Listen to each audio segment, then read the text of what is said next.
My son Daniel stood in the hallway. His face was stone. He told me to leave. He told me not to come back. The guest room wasn't mine anymore, he said. Brooke had changed the locks that morning. They needed space for the baby.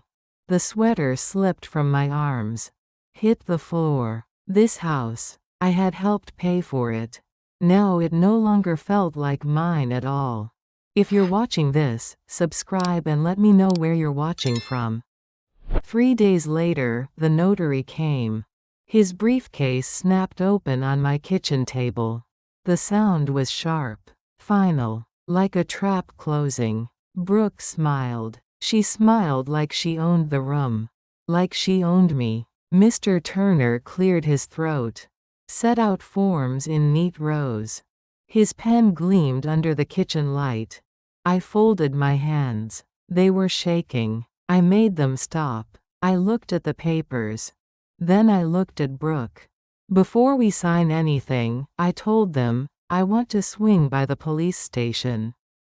They've been expecting my call. Brooke's face went white. All that color. Gone. I am Eleanor Grant, 68 years old, retired school librarian, widow. 2 days before this moment, I had watched my only son marry this woman. The chapel was old stone. The same chapel where I had said my own vows 30 years ago. I paid $15,000 from my savings toward their down payment. I told myself it was love. At the reception, Brooke praised me. Too loudly. She called me practically part of the household. Then she laughed. Joked about how I was helping out with expenses. People smiled. The way they do when pity sticks in their teeth. She had moved me into their guest room. For my safety, she said. She told Daniel my old apartment was risky. Too risky for a woman my age. The apartment I had lived in for 12 years. Where I knew every neighbor. Every sound. By the next morning, the kindness curdled. Brooke seated this stranger in a suit at my table. She spoke about planning for my later years. Her voice was honey over glass. She said Maple Grove was lovely. A lovely assisted living facility. She said my name on the deed was complicating the refinance. Complicating things. Mr. Turner slid the pen toward me. Black ink. Silver barrel. He summarized the papers in his smooth voice. I would surrender my interest in the house. They would cover my first year at Maple Grove. Everything taken care of. Everything solved. I lifted the pen. Felt its weight. Then I set it down. Not today, I said. Brooke's smile stiffened. Cracked at the edges. I had lived long enough to know when someone meant to box me in. I also knew something else. Something Brooke didn't imagine. I had prepared for this moment. The morning after the wedding, I opened my fireproof tin. The one where I keep my important papers. Brooke had suggested storing it in their closet. For safekeeping, she said. I brought it back to my room instead. I reviewed every page. The original deed. Daniel Grant and Eleanor Grant as co-owners. My cancelled check. Marked down payment loan in my own handwriting. And there was the power of attorney. The one Daniel pushed across my dinner plate 6 months earlier. He said it was to help with paperwork. If anything happened to me.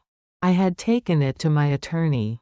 We added one line. One important line. It would activate only if 2 independent physicians declared me mentally incompetent. No such declarations existed. The document was a pretty rope. One that couldn't be tightened. Meanwhile, Brooke had been busy. Sprinkling doubt across the weeks like salt on ice. She told neighbors I had left the stove on. When I had made toast. Simple toast. She murmured to Daniel that I struggled to keep details straight. She suggested I wandered at night. When I had been walking the dog. texting her pictures of where we were. None of it was dramatic. All of it was deliberate. I started writing dates in a small notebook. March 12th. Accused of missing a luncheon I never agreed to attend. March 25th. Told Daniel I was confused about bills. After I asked why the water payment doubled. April 7th. Claimed I kept forgetting names. I had corrected a florist's invoice. A pattern, not a crisis. So when Mr. Turner appeared with his neat pages and smooth pen, I was ready. I did not shout. I poured coffee. I smiled. I let Brooke talk herself into the corner she had spent months building. She tried sweetness first. The house would be cleaner with my name removed. The refinance would be smoother. Maple Grove had activities with peers. She used the word peers. Like I needed corralling. When I asked what crisis proved I couldn't live alone, she waved her hand. Talked about overall vulnerability. Vague words. Empty air. I opened my notebook. Read the entries aloud. She said I left the stove on. That day I made toast. She said I missed dinner plans. She canceled that morning. She said I mixed up days. I had the flu. I laid out the loan paperwork. The deed. The conditional clause on the power of attorney. Brooke's shoulders tightened. Then she turned cruel. She said I couldn't let go of Daniel. She said I wanted to control him. That I had emotional hooks in my son. She implied I had a pill problem. Because she saw a bottle in my purse. Anti-anxiety medication. It belonged to my neighbor. I had offered to pick it up before she moved. Brooke said she would raise concerns about my judgment. If I fought them. The threat was quiet. Razor thin. I felt my fear change. Harden into something steadier. Mr. Turner, I said. Are you familiar with elder financial exploitation statutes? He blinked. Brooke's smile cracked wider. I placed my folder between us. Like a boundary line. If they wanted a legal fight, I would give them one. And I would bring help. The pen lay on the table. Untouched. The papers remained unsigned. I had lived 68 years. I would not be boxed into a corner now. If you're watching this, subscribe and let me know where you're watching from. That evening, Daniel texted me. How did the paperwork go? He asked. Brooke said you were difficult. I stared at the phone. At those words. Difficult. I typed back. We'll discuss in person. He said he'd be at a friend's place. Of course he would. My son avoids conflict. The way a cat avoids bathwater. At 12, he slid apology letters under doors. At 42, he delegates hard conversations to his wife. I love him. But I no longer expect him to save me. I set my phone down. Went to my closet. Pulled out a suitcase. The next morning, I called Dr. Megan Price. My physician for 12 years. She has seen me through flu seasons. Blood pressure checks. The grief after Robert died. By noon, I held a signed statement in my hands. Cognition intact, it read. Independent in daily activities. No indications of impairment. The paper smelled like the clinic. Antiseptic and hope. Then I drove to the county building. Asked for Detective Colin Collins. Elder Abuse Unit. I had looked him up the night before. His office was small. Gray walls. A photo of his family on the desk. He listened while I talked. I gave him copies of my notes. The loan agreement. Screenshots of messages Brooke sent Daniel. About handling the Eleanor situation. The Eleanor situation. That's what I had become. Detective Collins took notes. Asked questions. His pen scratched against paper. The sound was steady. Reliable. He told me I had done everything right. Keeping records, getting medical clearance, refusing to sign under pressure. Everything right. The words settled in my chest like warm stones. At 2 o'clock, Mr. Turner came back. Brooke sat beside him. Her face was tight, angry. I recited the statute from memory. Financial exploitation of an elderly adult. Penalties. Restitution. Mr. Turner's face went gray. I asked him if he had confirmed my wishes directly. With me alone. Without Brooke present. He had not. His hands fumbled with his papers. Gathered them like scattered leaves. He left without another word. His briefcase snapped shut. The same sharp sound. But this time it felt like freedom. After he left, Brooke tried bargaining. She begged for a signature. Just to move the process along, she said. Her voice cracked at the edges. I told her I would not sign anything. Ever. I told her that if she continued, I would file a complaint. Her face crumpled, like paper in fire. She called me selfish. I did not raise my voice. I pointed to the door. She stayed frozen, a figure cut from ice and panic. I went to my room. Locked the door. Sat on the bed I had helped pay for. The house felt different now. Smaller. Like the walls were pressing in.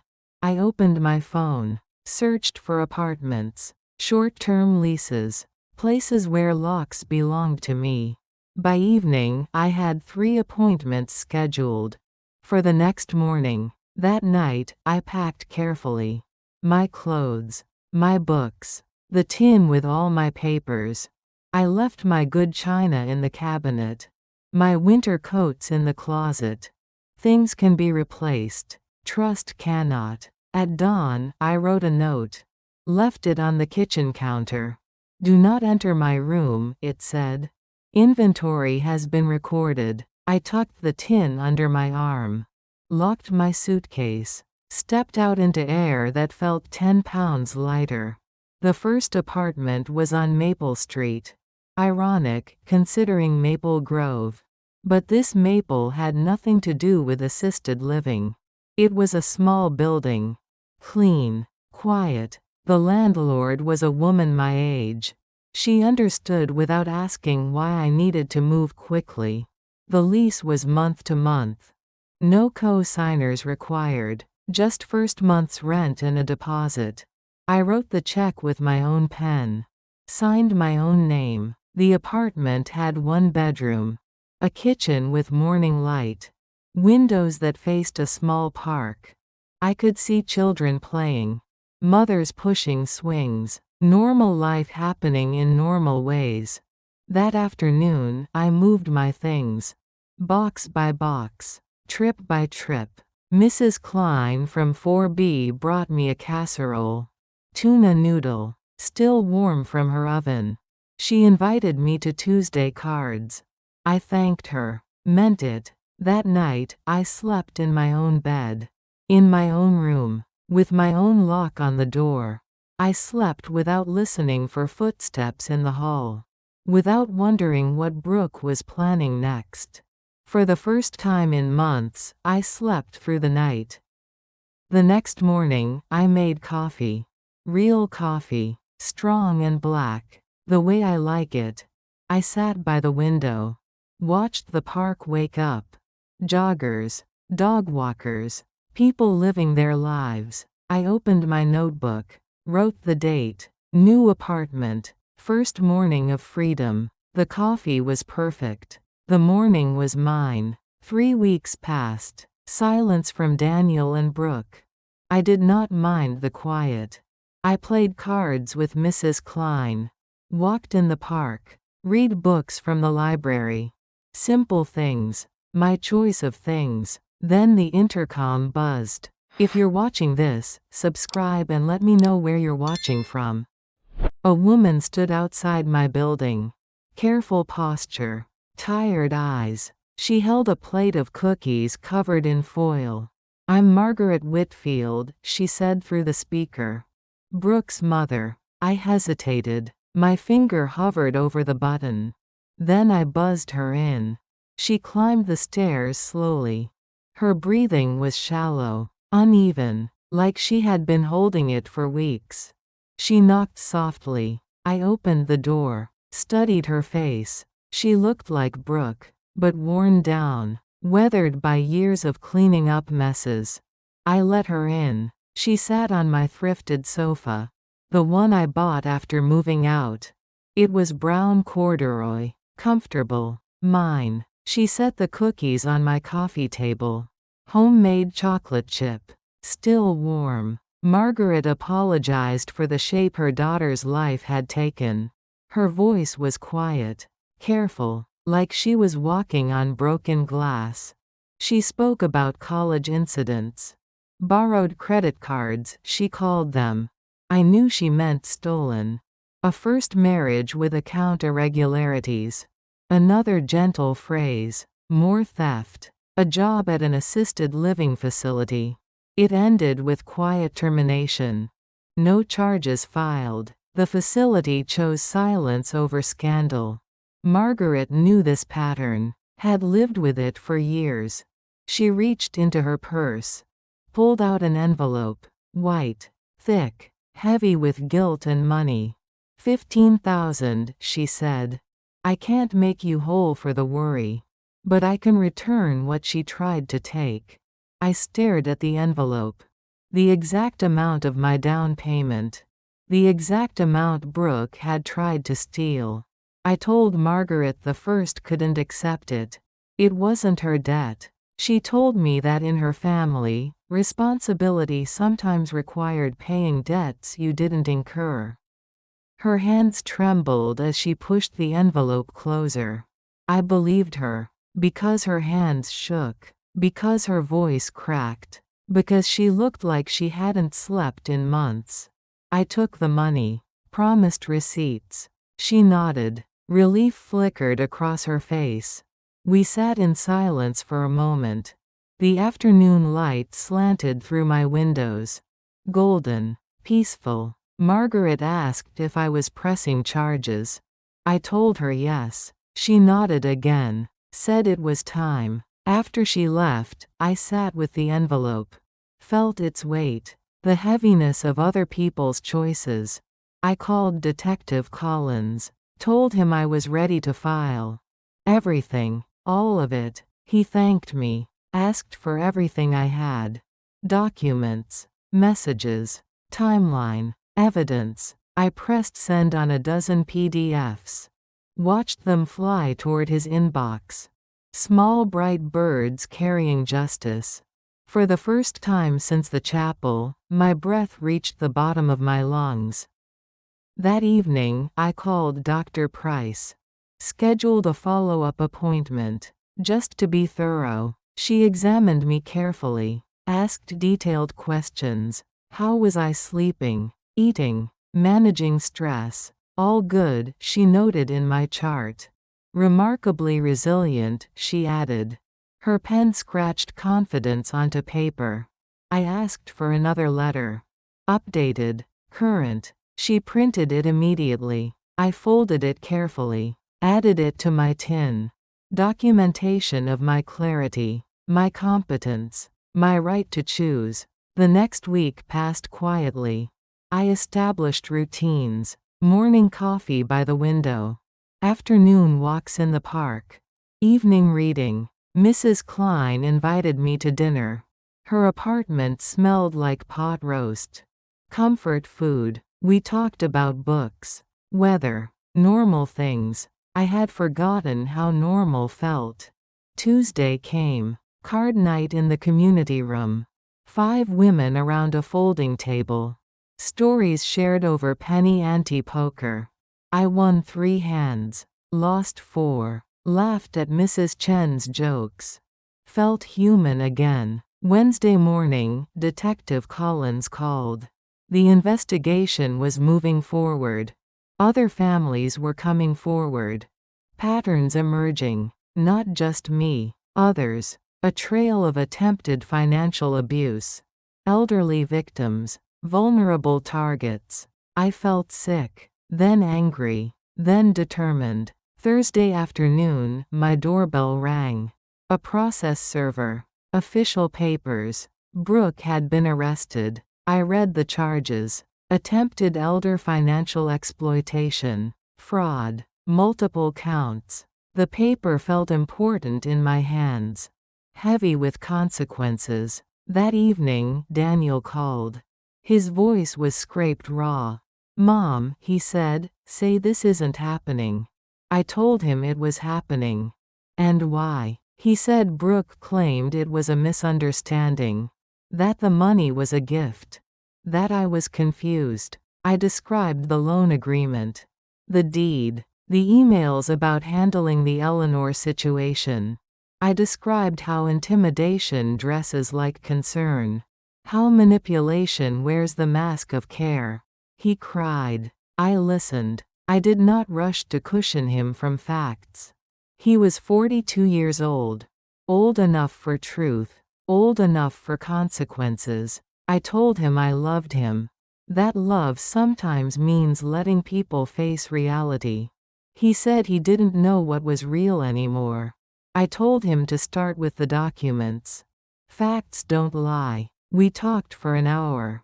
He asked questions. I gave answers. Honest ones. By the end, he sounded different. Clearer. Like fog was lifting. He said he needed to think. To look at things without Brooke's explanations. I told him that was wise. After we hung up, I made tea. Earl Grey. Robert's favorite. I sat by the window.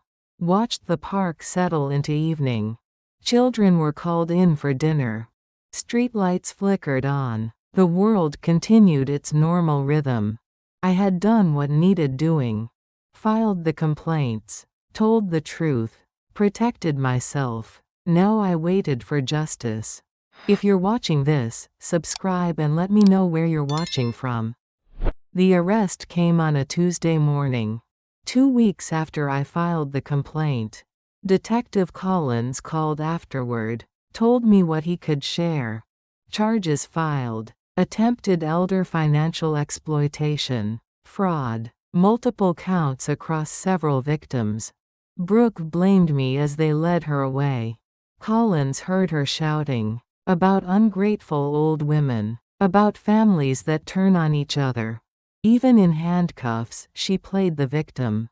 Daniel called that afternoon. His voice was broken. Raw. Like he'd been screaming into pillows. "Mom," he said, "say this isn't real.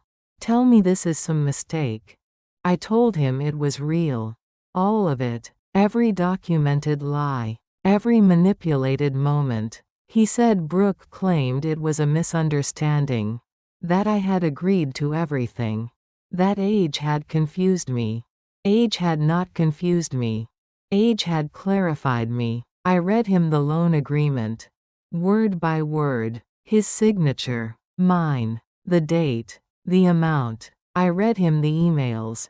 The ones about handling the Eleanor situation. About moving me out. About clearing complications. His breathing changed. Became shallow. Uneven. He asked how long I had known.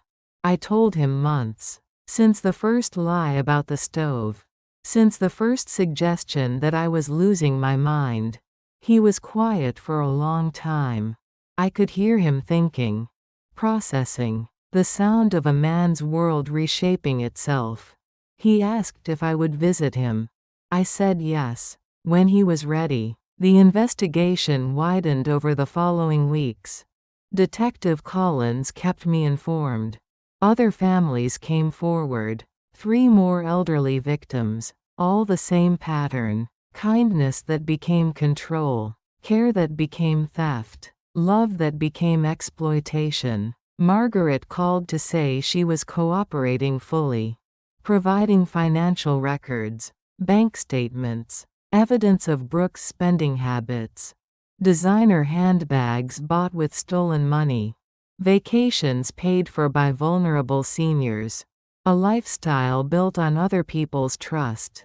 Margaret's voice was heavy with shame. I told her shame belonged to Brooke, not to her. Some burdens are not ours to carry.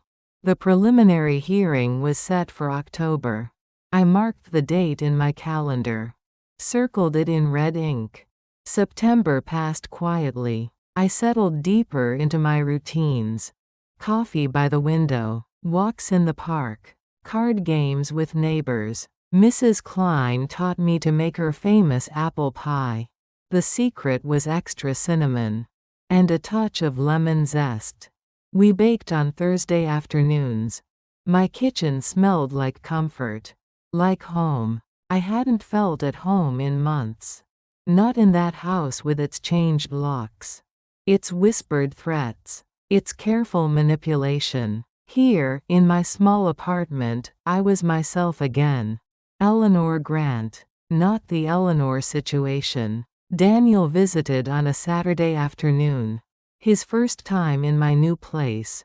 He looked around carefully, took in the thrifted furniture, the morning light, the peaceful quiet. He said it felt like me. I asked what he meant. He said it felt honest. We sat at my kitchen table, the one I bought at a garage sale. Solid wood, no hidden agendas. He told me about his own investigation, going through bank statements, credit card bills, discovering charges he hadn't made. A spa day for Brooke while he worked overtime. Expensive dinners while he ate sandwiches. Shopping sprees funded by his exhaustion.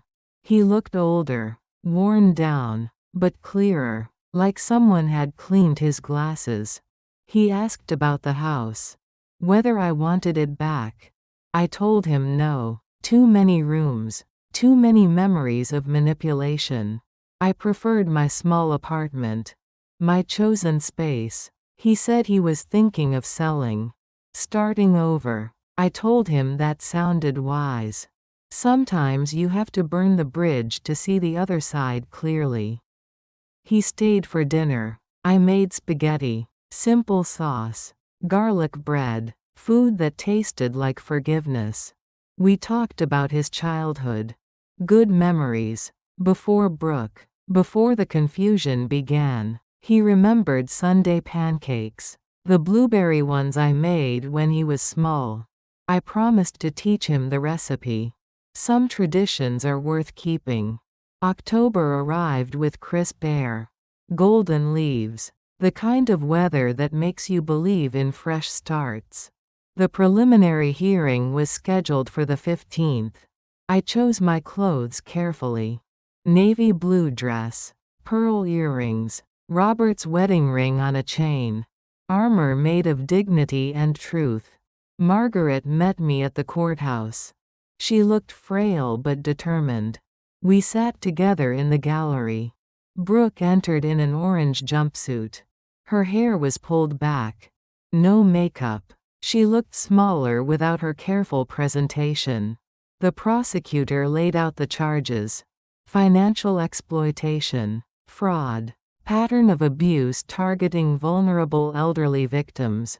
Evidence was presented: documents, email trails, bank records, testimony from other families. A clear picture emerged: years of calculated theft, elderly victims chosen for their assets, their isolation, their trust. Brooke's lawyer argued for reduced charges, claimed it was family disagreement, misunderstood intentions. The judge wasn't buying it. I could see it in her eyes, the way she reviewed the evidence, the questions she asked. This wasn't family disagreement. This was predatory behavior. The hearing lasted 3 hours. Brooke never looked at me, never acknowledged the damage she had caused. Even facing consequences, she couldn't accept responsibility. The judge scheduled the trial for December. Bail was set high. Brooke's mother paid it. More money spent cleaning up her daughter's choices. We walked out into autumn sunlight. The air felt cleaner.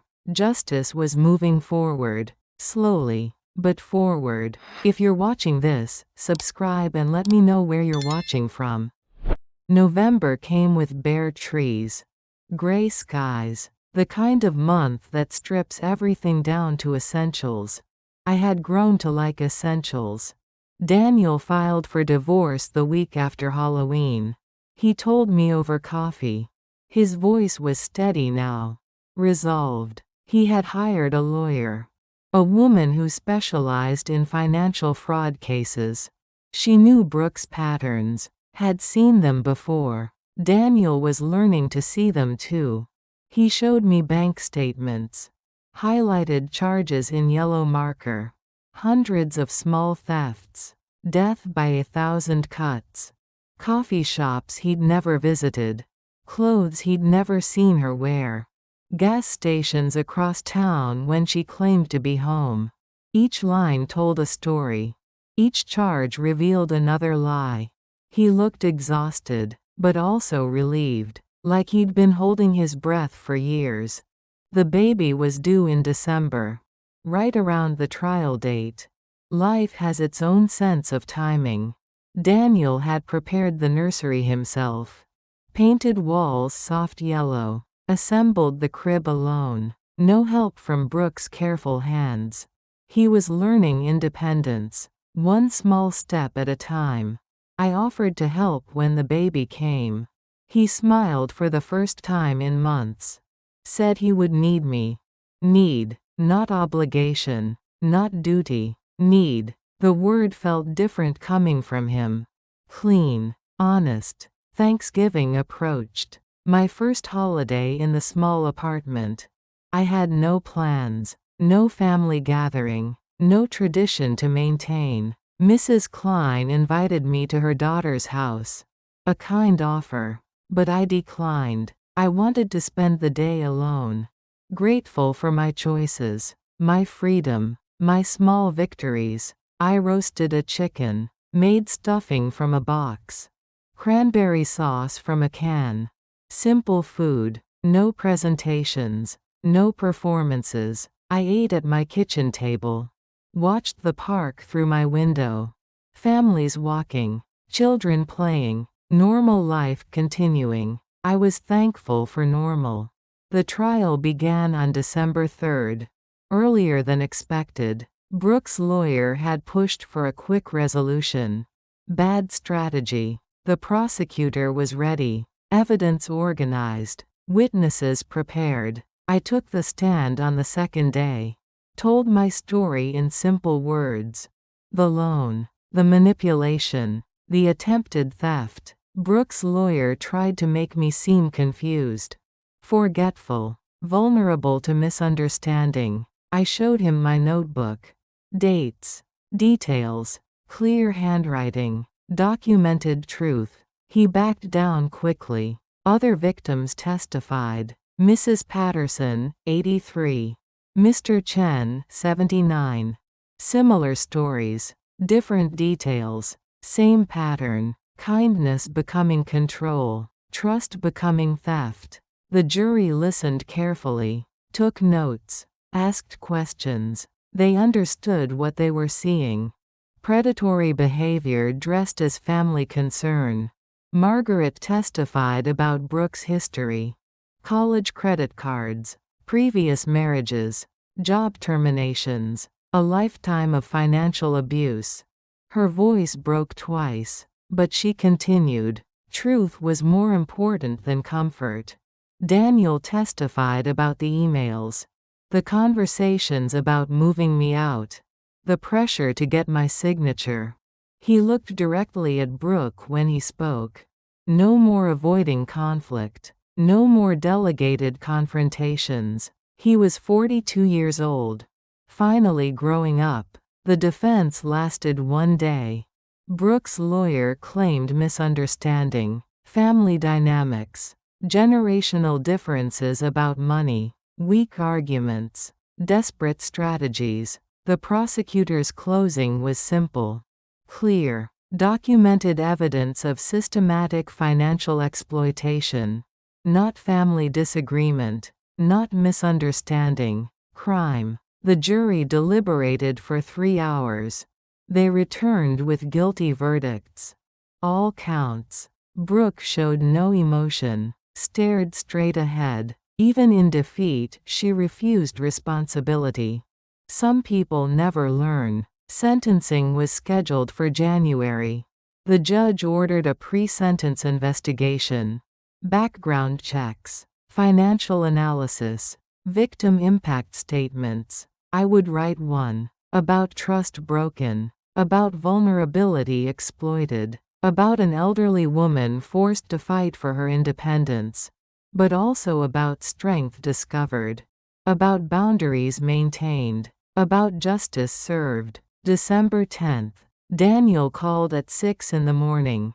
Labor had started. Early, but not dangerously so. I met him at the hospital. Paced the waiting room. Drank terrible coffee. Watched the clock. At 2:15, Lily was born. 6 pounds, 4 ounces. Dark hair like her father. Calm eyes that seemed to study the world. Daniel held her with shaking hands. This tiny person, his responsibility, his future. I touched her small fingers. Felt her grip. Strong for someone so new. She would grow up without Brooke's influence. Without manipulation disguised as love. That was a gift. Christmas came quietly. I spent it with Daniel and Lily. In his small apartment. Away from the big house with too many memories. We opened presents by a modest tree. Drank coffee from mismatched mugs. Ate breakfast for dinner. Simple celebrations. Honest joy. Lily slept through most of it. Woke only to eat. To be held. To remind us what innocence looked like. I taught Daniel the pancake recipe. Sunday morning tradition. Something good to pass down. He wrote it carefully, in his neat handwriting, asked questions about timing, temperature, the exact amount of blueberries. Some knowledge is worth preserving. The year ended with snow. Clean white covering, fresh start possibilities. I looked back at 12 months of change. From manipulation to freedom, from fear to strength. From victim to survivor. I had learned things about myself. About courage. About the power of saying no. About the importance of keeping records. Of trusting instincts. Of refusing to be boxed into corners. Important lessons. Hard-earned wisdom. The new year would bring sentencing. Restitution. Final resolution to this chapter. But also new beginnings. A granddaughter to spoil. A son learning to stand on his own. A life rebuilt on honest foundations. I was ready for all of it. If you're watching this, subscribe and let me know where you're watching from. January brought bitter cold. Ice on the windows. The kind of weather that keeps you indoors. Thinking. I had plenty to think about. Sentencing was set for January 22nd. A Tuesday. I marked it in red pen.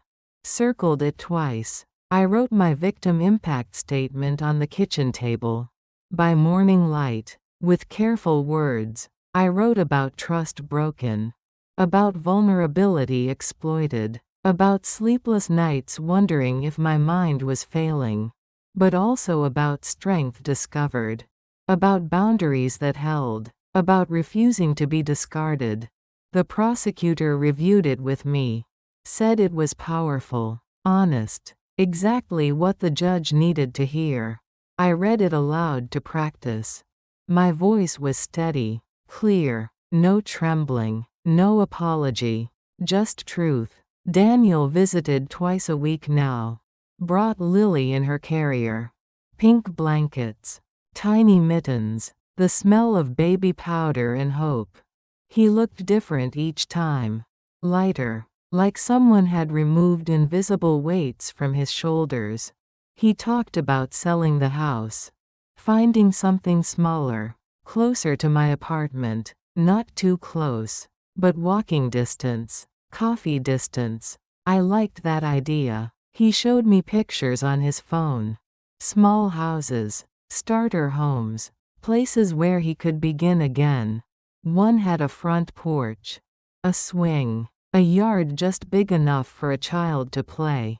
He said Lily would need a safe place to grow up.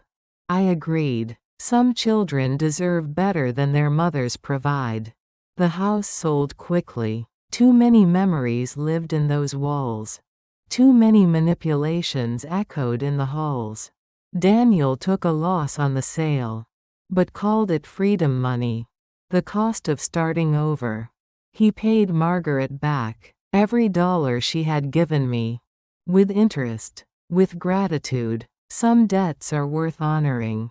I helped him pack, box by box, room by room. We sorted through belongings. His, mine, hers. My things went into my car. Back where they belonged. His things went to the new house. The small one with the porch swing. Her things went to charity.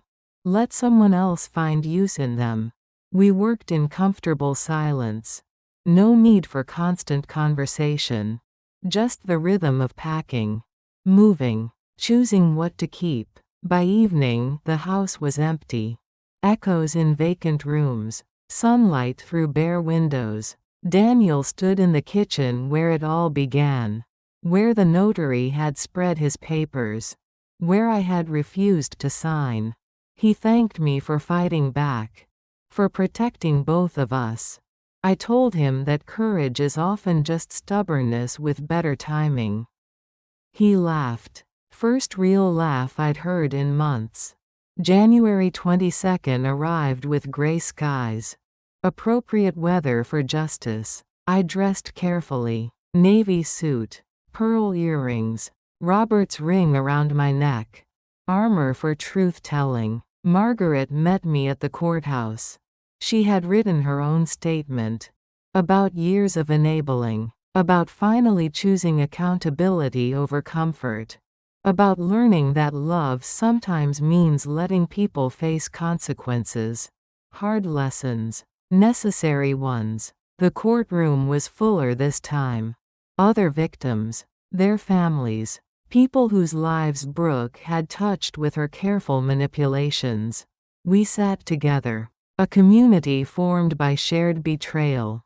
United by refusing to stay silent. Brooke entered in the same orange jumpsuit. Thinner now, harder around the edges. Prison was teaching her lessons she should have learned decades ago. The judge reviewed the case. The evidence. The pattern of predatory behavior spanning years. She read the victim impact statements aloud. Mine. Margaret's. Mrs. Patterson's. Mr. Chen's. Stories of trust broken. Of elderly people forced to fight for basic dignity.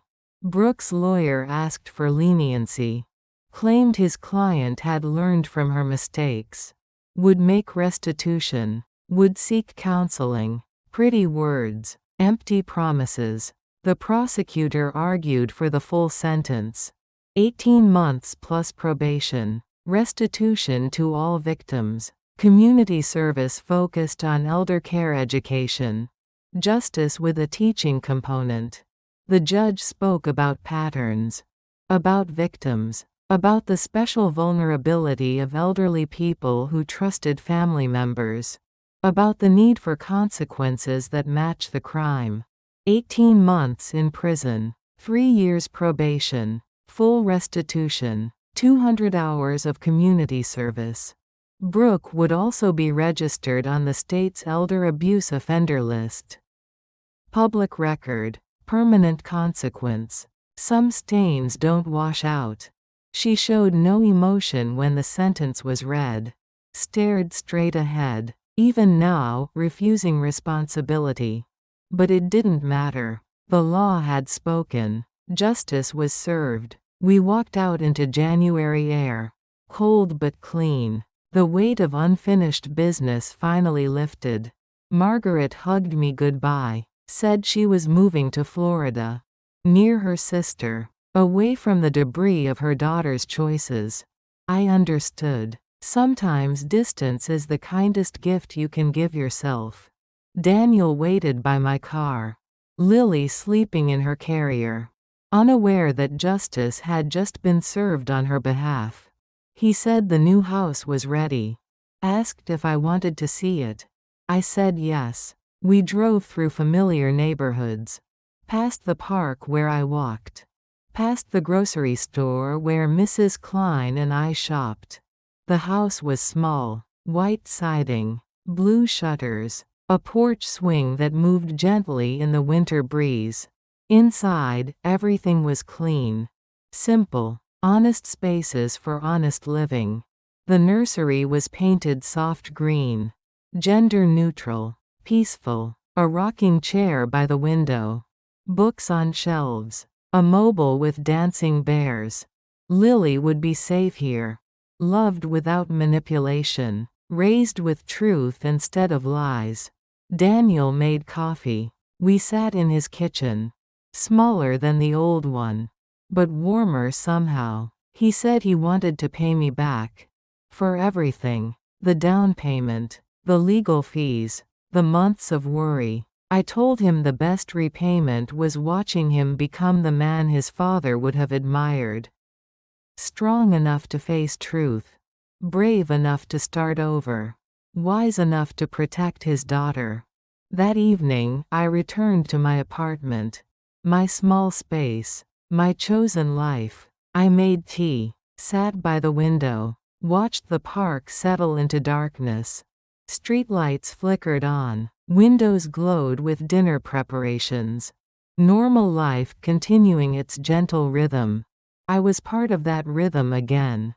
No longer fighting. No longer defending. Simply living. Justice had been served.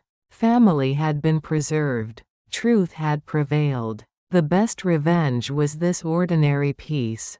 This simple contentment. This kitchen table that held only my papers. Signed by me. Chosen by me. Owned by me. Finally. If you're watching this, subscribe and let me know where you're watching from. Spring came early that year. March brought warm winds. Daffodils in the park. Hope pushing through winter ground. I had survived my first year of freedom. Lily was 4 months old now. Rolling over. Smiling at ceiling fans. Discovering the size of her small world.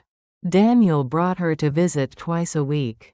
Tuesday evenings. Saturday mornings. Regular as clockwork.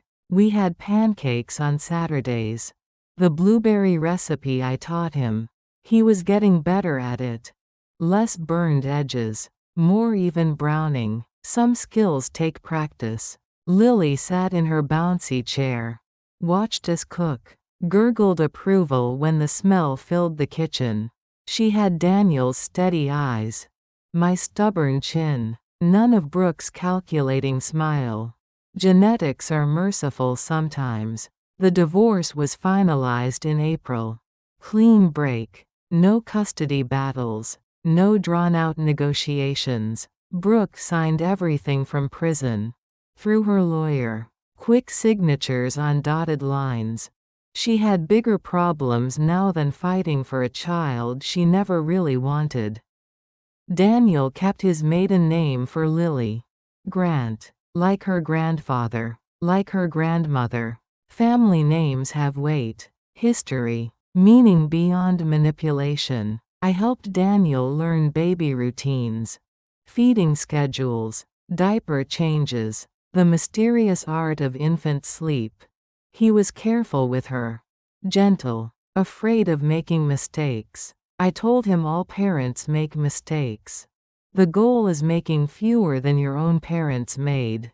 He was already succeeding. May brought Mother's Day. My first as a grandmother. Daniel made reservations at a quiet restaurant. One that welcomed babies. Lily slept through most of dinner. Woke only to eat. To remind us that life continues. That innocence still exists. The waiter brought her a small flower. Plastic daisy. Bright yellow. She gripped it in tiny fingers. Studied it like sacred text. Everything was new to her. Nothing was tainted. No trust had been broken yet. I wanted to keep it that way. Summer settled over the city like a warm blanket.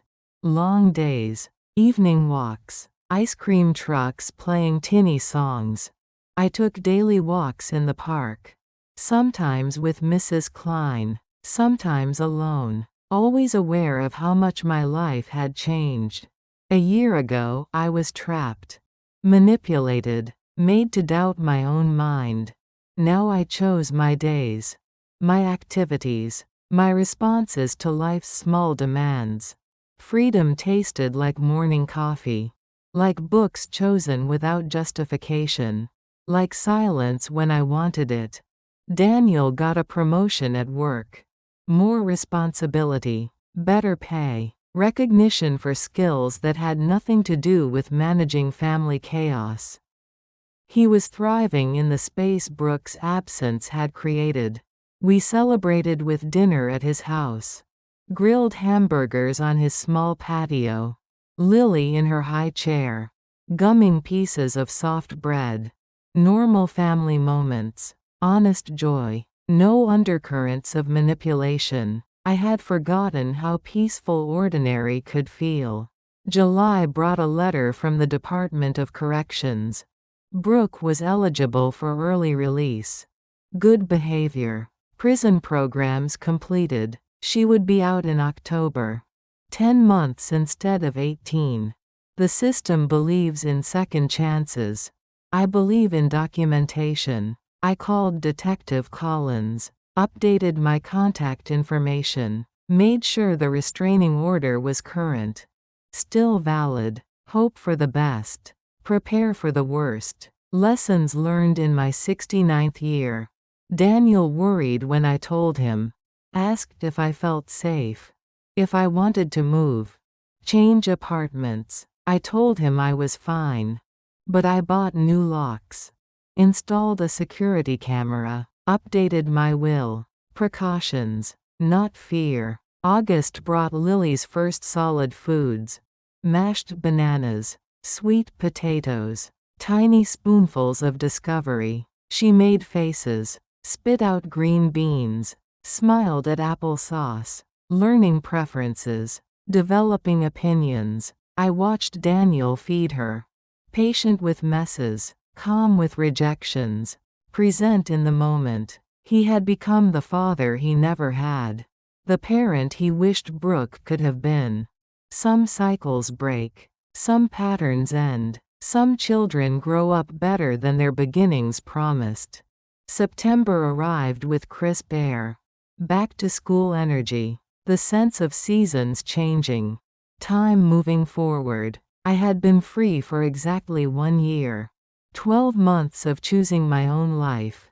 My own responses. My own boundaries. The anniversary passed quietly. No celebrations needed. Just the satisfaction of survival. Of choices made. Of battles won. Mrs. Klein made a cake anyway. Chocolate with vanilla frosting. We shared it with the Tuesday card group. They toasted my courage. I toasted their friendship. Communities form in unexpected places. Among unlikely people. October came with falling leaves. Cooler mornings. The knowledge that Brooke would be released soon. I was ready. I had learned things about myself. About strength I didn't know I possessed. About the power of saying no. About the importance of documentation. About the difference between love and manipulation. Between care and control. Between family and exploitation. Hard-earned wisdom. Expensive education. Worth every uncomfortable lesson. Daniel brought Lily for Sunday dinner. Pot roast. Mashed potatoes. Comfort food for changing seasons. Lily sat in her high chair. 8 months old now. Pulling herself up. Saying mama and dada. Becoming herself. She would grow up with stories about her grandmother's courage. About standing up to bullies. About refusing to be pushed around. Good stories. True stories. Better than fairy tales. After dinner, Daniel helped with dishes. Lily played with wooden spoons on the kitchen floor. Normal sounds. Happy sounds. He told me about work. About friends. About plans for Lily's first Halloween. Ordinary updates from an ordinary life.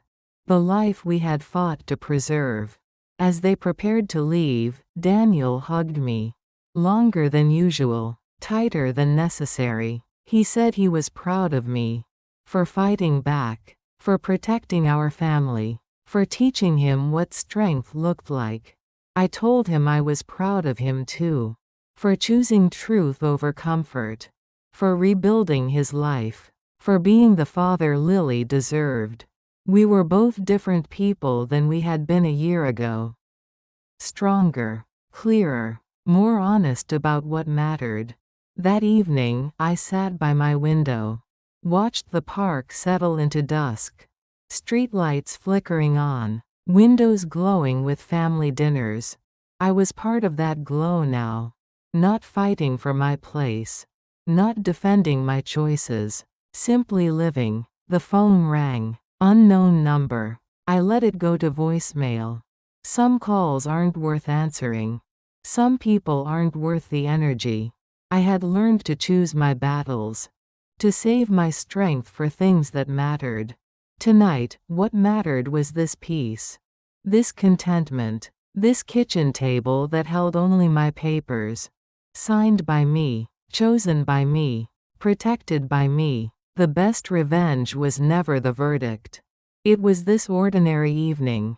This quiet satisfaction. This life lived on my own terms. Finally. Completely. Mine. If you're watching this, subscribe and let me know where you're watching from. October 15th. The day arrived like any other. Gray morning. Coffee by the window. Normal routines hiding extraordinary significance. Brooke was released today. I knew because Detective Collins had called. Courtesy notification. Standard procedure for victims of financial crimes. She would be on probation for 3 years. Required to register her address. Forbidden from contacting me directly. Paper promises. Legal boundaries. Sometimes they hold. Sometimes they don't. I was prepared either way. The morning passed quietly. I grocery shopped with Mrs. Klein. Bought ingredients for Sunday dinner. Daniel and Lily were coming. Life continued its gentle rhythm. At 2 o'clock, my doorbell rang. I looked through the peephole. A woman stood outside, thin, hollow-eyed, wearing clothes that hung loose on her frame. Brooke. Prison had changed her, stripped away the careful presentation. The manipulative smile, left only desperation and anger. She knocked again, called my name, said she just wanted to talk. I did not answer. I called 911 instead. The police arrived within minutes. 2 officers, a man and a woman. Professional, calm, experienced with restraining order violations. They arrested Brooke on my front steps. She protested, claimed she was just visiting family, trying to make amends. The officers weren't interested in her explanations. They had paperwork, legal documents, clear instructions. She violated her probation on her first day of freedom. Some people never learn. I watched from my window as they led her away. Again, second orange jumpsuit in 2 years. But this time, I felt nothing. No anger. No satisfaction. Just the quiet knowledge that boundaries hold when you enforce them. Detective Collins called that evening. Explained what would happen next. Probation revoked. Return to prison. Additional charges for violation. Brooke would serve her full original sentence. Plus extra time for the new violation. Justice with a learning curve. Daniel came over immediately. Brought Lily in her carrier. Worried about my safety. My peace of mind. I made tea. We sat at my kitchen table. The same table where this all began. Where I had refused to sign papers. Where I had chosen to fight. Full circle. But different. Stronger. Wiser. I told Daniel about the arrest. About the police response. About consequences for people who refuse to learn boundaries. He held Lily closer. This child who would never know her mother's manipulation. Who would grow up with truth instead of lies. Some gifts are invisible. This was one of them. November brought Thanksgiving again. My second in the small apartment. But this time, I wasn't alone. Daniel cooked the turkey at his house. I made stuffing and cranberry sauce. Mrs. Klein brought pie. A gathering of chosen family. Lily sat in her high chair. 10 months old. Babbling constantly. Reaching for everything. Exploring her world with fearless curiosity. She had no idea she was safe because her grandmother had fought for that safety. Had refused to be pushed aside. Had documented every lie. Someday, when she was older, I would tell her the story. About standing up to bullies. About the power of saying no. About courage that looks like stubbornness but feels like freedom. Important lessons. Hard-earned wisdom. Worth passing down. December arrived with early snow. Soft flakes against my windows. The kind of weather that makes you grateful for warm spaces.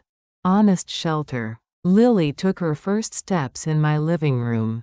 Between my coffee table and Daniel's outstretched arms. Wobbling. Determined. Fearless in the way only children can be. We clapped. Cheered. Took pictures with our phones. Celebrated this small miracle of development. Of trust. Of moving forward. Some moments deserve attention. Applause. Memory. Christmas came with quiet celebration. Small gifts. Meaningful gestures. Lily's first ornament on Daniel's modest tree. A silver star with her name engraved. Something to mark this year. This beginning. This family rebuilt on honest foundations. I gave Daniel a photo album. Pictures from Lily's first year. Milestones documented. Growth recorded. Evidence of life lived fully. Safely. He gave me a journal. Leather bound. My initials embossed in gold. For writing down memories. Thoughts. Wisdom earned through experience. Some gifts acknowledge the past while encouraging the future. New Year's Eve passed quietly. I stayed home. Watched midnight celebrations on television. Reflected on 2 years of change. Of growth. Of battles fought and won. At 69, I had learned things about myself. About strength I didn't know I possessed. About the importance of documentation. Of legal boundaries. Of refusing to be discarded. About the difference between family and manipulation. Between love and control. Between care and exploitation. Expensive education. Worth every uncomfortable lesson. January brought routine again. Coffee by the window. Walks in the park. Card games with neighbors. Simple pleasures. Chosen activities. Daniel visited twice a week. Brought Lily for pancakes. For stories. For the kind of grandmother love that asks for nothing but gives everything. She was walking confidently now. Chattering in words only she understood. Growing into herself. Unafraid. Unmanipulated. Free. The way children should be. February marked 2 years since the chapel. Since I watched my son marry a woman who saw me as a problem to solve. A complication to manage. 2 years since I paid $15,000 and called it love. Since I moved into their guest room and called it safety. How much can change? How much strength can emerge? How much peace can be reclaimed? I keep my fireproof tin on the shelf now. Not hidden. Not protected from family members. Just accessible. Available. Mine. Inside are documents that tell a story. Loan agreements. Medical clearances. Police reports. Court transcripts. Evidence of a woman who refused to be boxed into a corner. Who documented lies. Who fought back. Who won. But also pictures. Lily's first smile. First steps. First Christmas. Evidence of life continuing. Growing. Thriving in the space that honesty creates. The best revenge was never the verdict. Never the prison sentence. Never the satisfaction of being proved right. The best revenge was this ordinary morning. This coffee by the window. This kitchen table that holds only my papers. Signed by me. Chosen by me. Protected by me. The best revenge was Lily's laughter. Daniel's stability. The quiet knowledge that some battles are worth fighting. That some signatures should never be given. That some ground should never be surrendered. That some stories end with dignity intact. Mine. Finally. Completely. Forever.